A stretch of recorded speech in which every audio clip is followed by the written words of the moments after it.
Hi friends, ഇന്ന് ഞാൻ കാണിക്കാൻ പോകുന്നത് ഇങ്ങനെ ഒരു ആടിനെയാണ്. കണ്ടോ, പ്രസവിക്കാതെ പാല് ചുരത്തുന്ന ആട്. ഇത് കണ്ടോ, അവളെ കാണിക്കാൻ വേണ്ടിയിട്ടാണ്. ഇത് ഹോർമോൺ വ്യതിയാനം മൂലമാണ് ഇങ്ങനെ പ്രസവിക്കാതെ പാല് ചുരത്തുന്നതെന്നാണ് പറയുന്നത്. ഹോർമോൺ വ്യതിയാനം എന്ന് പറഞ്ഞാൽ ഞാൻ സ്ഥിരം കൊടുത്തുകൊണ്ടിരിക്കുന്ന ഭക്ഷണമൊന്നും മാറ്റിയിട്ടില്ല. ഭക്ഷണം മാറ്റുമ്പോഴാണ് അങ്ങനെ സംഭവിക്കുന്നതെന്നാണ് പറയുന്നത്. പക്ഷേ ഞാൻ ഭക്ഷണമൊന്നും മാറ്റിയില്ല, എന്നും ഉള്ളതുപോലെ തന്നെയാണ്. എന്നിട്ടും അവൾക്ക് അങ്ങനെ സംഭവിച്ചു. കറന്നെടുത്തിട്ട് ഞാൻ എൻ്റെ ഒരു പട്ടിക്കുട്ടിയുണ്ട്, അവനാണ് കൊടുക്കുന്നത്. ഞാനിതുവരെ കഴിച്ചില്ല, എനിക്ക് കഴിക്കാനൊരു മടി. എന്നാലും ആട്ടുംപാലൊക്കെ ഞാൻ കുടിക്കും. ഇനി ഇതൊന്ന് ട്രൈ ചെയ്ത് നോക്കണം. ആട്ടുംപാൽ ഞാൻ കുടിക്കാറുണ്ട്.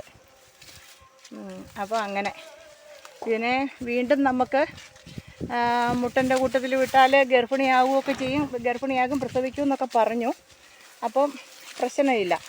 അതിനത്തെ ഹീറ്റിന് വിടണം എന്നോർത്തായിരിക്കുന്നത്. അപ്പോൾ അങ്ങനെ നിങ്ങൾക്ക് ഇതുപോലത്തെ അനുഭവങ്ങൾ ഉണ്ടായിട്ടുണ്ടോ? ഉണ്ടാകാത്തവരും ഇങ്ങനത്തെ സംഭവം കേൾക്കാത്തവരും കാണും അല്ലേ? ഒരു മുട്ടൻ കൂടെ തന്നെ നടക്കുക.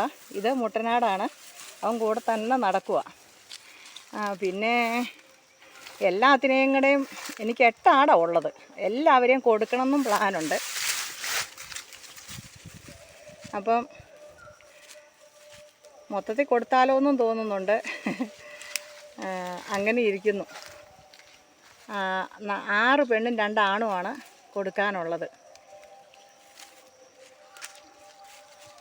ഇതൊക്കെയാണ് എൻ്റെ ആട്ടിൻ കുട്ടികൾ. ഇവളും മറ്റേ ആടിൻ്റെ ഒപ്പമുള്ള ഇരട്ടയിലൊന്നാണിത്. ഇവളാണ് അമ്മ. ഇവക്കടെ അമ്മയാണിത്. നല്ല പാലുണ്ട് അവൾക്ക്.